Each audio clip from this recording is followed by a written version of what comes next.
Assalamualaikum warahmatullahi wabarakatuh. Dalam pertemuan kali ini kita akan mempelajari modul 2 dengan materi profesi dan etika perencanaan. Mari kita mulai dengan penuh semangat dan ketertiban, serta mari kita menjaga suasana yang kondusif selama pembelajaran berlangsung. Pada modul kedua profesi dan etika perencana ini, kita akan mempelajari kegiatan belajar yang dibagi menjadi 3 kegiatan belajar yang terdiri dari kegiatan belajar ke-1, kita akan membahas profesi dan etika. Kegiatan belajar kedua, kita akan membahas etika dalam perencanaan.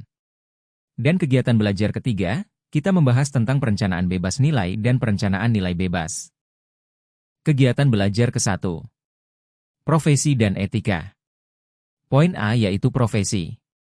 Profesi perencana wilayah dan kota, atau disebut kemudian sebagai profesi perencana atau planner, yang sangat dipengaruhi oleh pendidikan dan keahlian di bidang perencanaan wilayah dan kota, yang diperoleh melalui pendidikan maupun pelatihan, yang diselenggarakan oleh perguruan tinggi, instansi pemerintah, maupun organisasi profesi.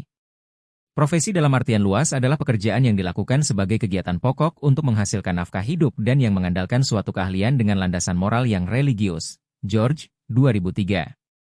Profesi juga dapat diartikan sebagai pekerjaan yang membutuhkan pelatihan khusus serta penguasaan pada suatu pengetahuan khusus. Suatu profesi, pada umumnya memiliki asosiasi profesi, kode etik dan proses sertifikasi serta lisensi khusus untuk bidang profesi tersebut. Sevilla, 2022. Pada bagian kanan terdapat gambaran profesi perencana kota yaitu memberikan ide atau pemikiran dalam bentuk tulisan dalam pembangunan dan kemajuan kota. Perencana kemudian juga merupakan sebuah profesi, karena bekerja untuk menyusun dokumen rencana. Namun demikian seringkali praktik perencanaan berada di bawah kontrol dari perencana, dibandingkan dengan asosiasi profesi perencana. Enjoh, 2003.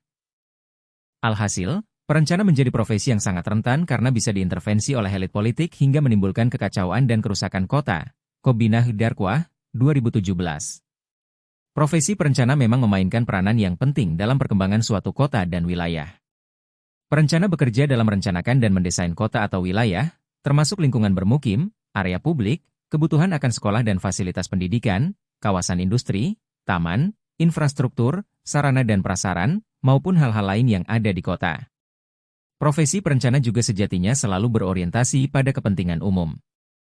Memberikan manfaat bukan pada 1-2 kelompok kepentingan, tetapi memberikan manfaat pada kepentingan publik, kepada orang-orang yang bahkan tidak merasa mendapatkan manfaat tersebut dari proses perencanaan dan kepada orang-orang yang berkebutuhan khusus maupun termarginalkan.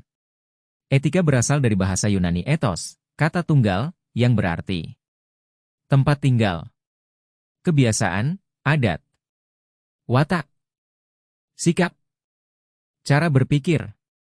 Bila diartikan dalam definisi jamak, maka kata etos berarti adat istiadat. Dalam hal ini, kata etika juga hampir sama pengertiannya dengan moral.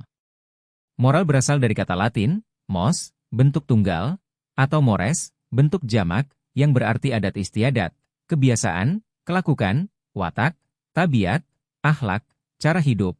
Nata, 2012. Etika juga membahas tentang konflik moral yang sering terjadi dalam kehidupan sehari-hari, di mana individu harus memilih antara nilai-nilai yang saling bertentangan atau antara kepentingan pribadi dan kepentingan yang lebih besar. Marpaung, et al., 2023. Dari terminologi ini bisa dipahami bahwa etika sangat terkait dengan prinsip-prinsip umum dan berlaku secara universal dalam kehidupan yang baik dan adil antar umat manusia. Etika juga merupakan perilaku maupun moral atau nilai. Etika profesional ditunjukkan dengan kesadaran seseorang akan aturan yang berlaku dari nilai-nilai yang disepakati. Kesediaan seseorang untuk melakukan dialog dengan berbagai entitas yang ada dalam pekerjaan, dan etika menjadi bahan pertimbangan dalam berinteraksi antara pimpinan dan sesama anggota dalam pekerjaan. Greenstone, 2018. Selanjutnya kegiatan belajar kedua. Etika dalam perencanaan. Perencana harus memilih rencana, strategi, program untuk kepentingan publik dengan berpedoman pada nilai moral dan etika tertentu. Penilaian etis dari perencana kemudian menjadi krusial bagi kepentingan umum.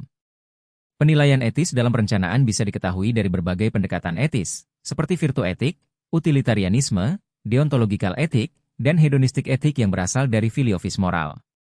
Perencana memiliki kewajiban profesional untuk bertindak untuk kepentingan publik dan membuat pilihan yang merefleksikan nilai dan kebutuhan dari komunitas. Dengan memprioritaskan kepentingan umum dan terlibat dalam penyusunan kebijakan secara etis, perencana dapat membangun kepercayaan, legitimasi dari masyarakat, mendorong pembangunan berkelanjutan, dan berkontribusi bagi masyarakat luas. Sabah dan Gulumser, 2024. Secara umum, ada beberapa prinsip umum dalam etika perencanaan, yaitu Ahmad, 2016 sedih. Integritas, objektivitas, kompetensi, kewajaran, profesionalisme, ketekunan, kegiatan belajar 03. Nilai dalam perencanaan.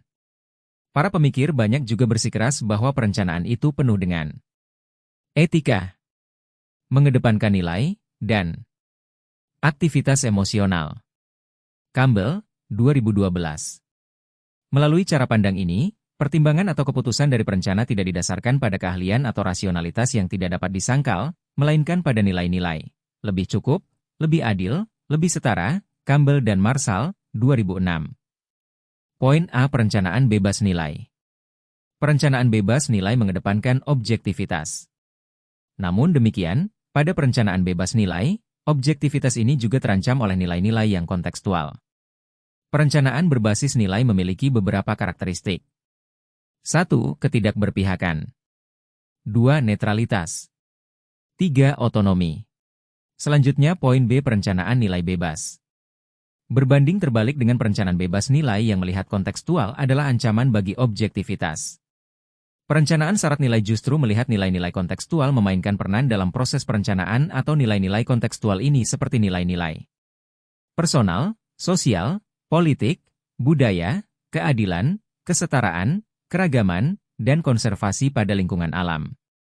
Perencanaan syarat atau berbasis nilai ini memiliki 3 karakteristik utama, yaitu penetapan tujuan, penggunaan pengetahuan dari para ahli, dan partisipasi publik. Demikian materi dari pembelajaran kali ini.